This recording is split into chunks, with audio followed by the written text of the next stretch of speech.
धर्म प्रेमी बंधुओं, आप सभी को जय जिनेंद्र।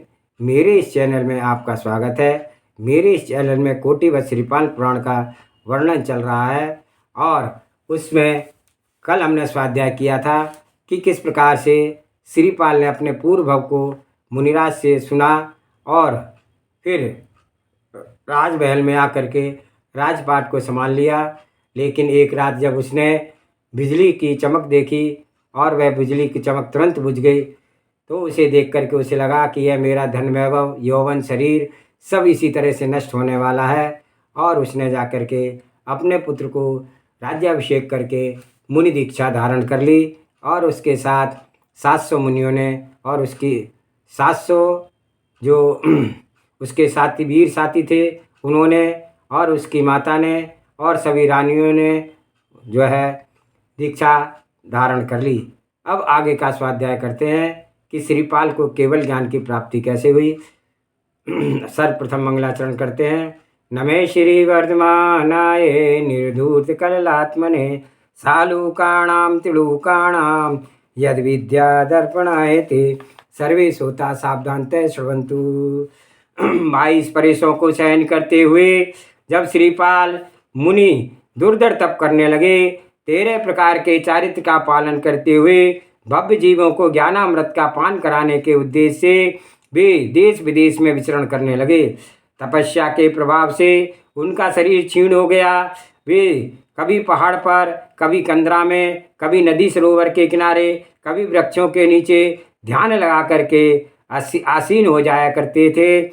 शीत उष्ण एवं वर्षा ऋतु में परिसरों को सहन करते हुए चेतन अचेतन सभी वस्तुओं के द्वारा किए गए घोर उपसर्गों का उन्होंने संपूर्ण रूप से सामना किया और इसी से अल्प समय की तपस्या के द्वारा ही उन्हें घातिया कर्मों का नाश करके केवल ज्ञान की प्राप्ति हुई। श्रीपाल को केवल ज्ञान की प्राप्ति होते ही देवों का आसन कंपायमान उठा। श्रीपाल को इंद्र की आज्ञा से कुबेर ने गंधकुटी की नैनाभिराम रचना की। देवता, मनुष्य एवं विद्याधर सभी ने एकत्र होकर के महामुनि श्रीपाल के केवल ज्ञान के उत्सव को खूब समारोह पूर्वक मनाया। इस प्रकार श्रीपाल स्वामी केवल ज्ञान के द्वारा लोकालोक के समस्त पदार्थों को हस्तरेखावत देखने में समर्थ हुए और उन्होंने भव्य जीवों को निरंतर कल्याण मार्ग पर चलने का उपदेश दिया। तदंतर अपनी आयु की अवधि को समाप्ति कर शीघ्र जान करके शेष घातिया कर्मों का भी नाश कर निमिष मात्र में पार्थिव शरीर को त्याग कर वे अविनश्वर चिर आकांक्षित मोक्ष धाम को प्राप्त हुए।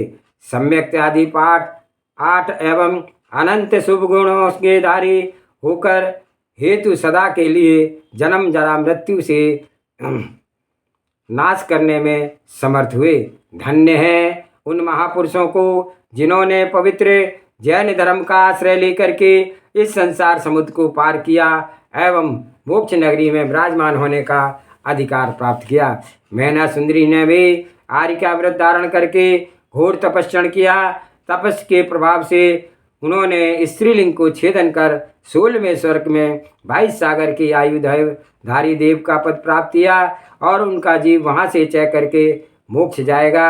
माता कुंदप्रभा ने भी तप के प्रभाव से स्त्रीलिंग का छेदन कर 16वें स्वर्ग में देव पद को प्राप्त किया और उसी तरह रैन मंजूषा गुणमाला आदि अन्य रानियों ने भी अपनी तपस्या के अनुसार स्वर्ग आदि की शुभ गति को प्राप्त किया। हे राजा श्रीपाल, हे राजा क्षणिक महाराजा श्रीपाल का जीवन चरित्र एवं सिद्ध चक्र व्रत का प्रभाव तुमने सुना।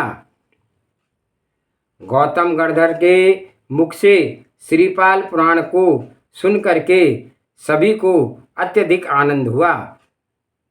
सभी एक स्वर में कहने लगे कि कोड़ी श्रीपाल का 8 दिन में ही कुश निवारण, कामदेव के समान सुंदर स्वरूप की प्राप्ति, तैर करके समुद्र पार करना आदि महान आश्चर्यजनक कार्यों की संपदा, 8000 सुंदर रानियों का पाना, इंद्र समान अतुल्य विभूति का स्वामी होना, मनुष्य भव में यश कीर्ति को प्राप्त कर संसार सुख के स्वरूप को संपूर्णता से भोग करके अंत में अभीष्ट मोक्ष पद को प्राप्त करना, इस बात का स्पष्ट निर्देशन है कि जो प्राणी पवित्र जिन धर्म को धारण कर मन वचन काय से उनके व्रतों का पालन करते हैं, वे उत्तम गति को निश्चय ही प्राप्त होते हैं।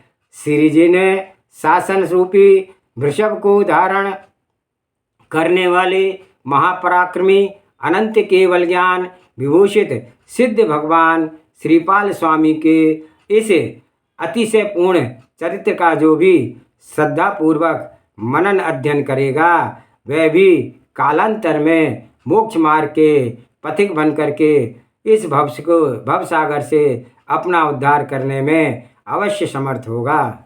यहाँ पर यह आज ग्रंथ पूर्ण हुआ। जावानी के ज्ञान से सूझे लोकालोक, सोवाणी मस्तक नमो सदा देत हूँ दो। हे जिनवाणी भारती तो जपो दिन रैन, जो तेरी शरण आ गए सो पावे सुख चैन। देव बजो अरिहंत को गुरु सेवा निर्गंध, दया धर्म पालो सदा यही मोक्ष का पंथ। 9 बार नमोकार मंत्र।